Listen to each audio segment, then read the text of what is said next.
How to fix something went wrong on YouTube. First of all, completely close the YouTube app if you have opened it.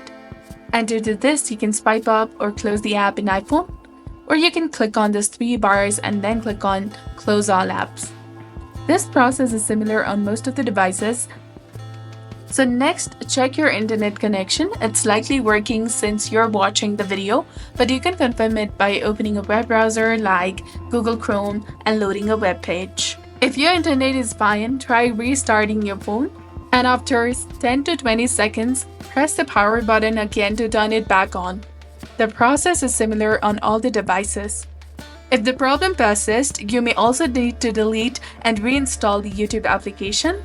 Press and hold the application, and then click on Disable or Offload or Uninstall, and then after go to Play Store, search for the YouTube application and reinstall it on your device.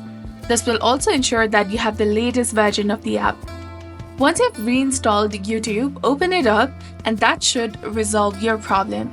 So this was all about it. If you found this guide helpful, please like, share, and subscribe.